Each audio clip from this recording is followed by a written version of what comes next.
Hello বন্ধুরা, আমি সমাজ কিচেনে আপনাদের সকলকে স্বাগত আর অনেক অনেক ভালোবাসা। আজকে আমি বানাচ্ছি শিম ভর্তা। এই হচ্ছে শীতকালের শিম। শীতকালের শিমের স্বাদই অন্যরকম। আর শিম দিয়ে অনেক রকমের পদ বানানো যায়। শিমের পাতুরি, শিম ভর্তা, শিম ভাতে, শিম দিয়ে মাছের ঝোল, শিম শুক্তোতে ব্যবহার করা যায়। কত রকমের যে শিম দিয়ে রান্না করা যায় তা আর বলে বোঝানো যাবে না।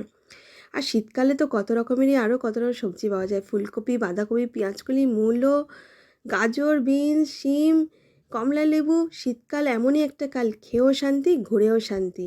যাই হোক, আর বেশি কথা না বাড়িয়ে আমি মূল পর্বে ফিরে আসি। আজকে আমি যে শিম ভর্তা বানিয়েছি সেটাই আপনাদের ভালোভাবে দেখাচ্ছি।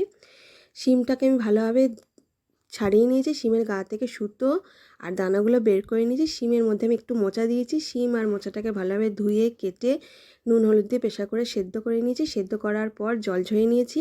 তারপর ফ্রাই প্যানে সর্ষের তেল গরম করে তাতে গোটা জিরে ফোড়ন, পেঁয়াজ কুচি, আদা বাটা, রসুন, টমেটো দিয়ে ভালোভাবে নাড়াচাড়া করে, গাজর ক্যাপসিকামও দিয়েছি তাতে, সেটাও ভালোভাবে নাড়াচাড়া করে নুন হলুদ দিয়েছি। আর তারপর শিম আর মোচাটা ভালোভাবে দিয়ে সেটাও ভালোভাবে নাড়াচাড়া করে ভর্তা মতো করে নিয়েছি। আর তাতে দিয়েছি সর্ষে বাটা। সর্ষের মধ্যে একটু নুন হলুদ দিয়ে জলে গুলে সেইটাও আমি এর মধ্যে দিয়ে দিয়েছি। দিয়ে আর যেহেতু এটা বাচ্চারা খায়, আমি বাচ্চাদের জন্য চিনি ব্যবহার করি না, তাই আমি বাচ্চাদের জন্য একটু গুড় দিয়েছি।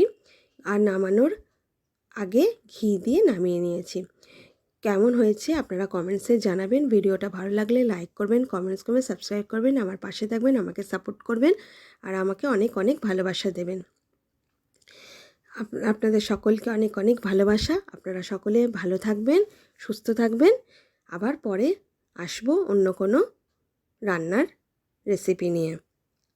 Tata, bye bye, love you সকলকে। আর শিম ভর্তাটা কেমন হয়েছে কমেন্টসে জানাবেন।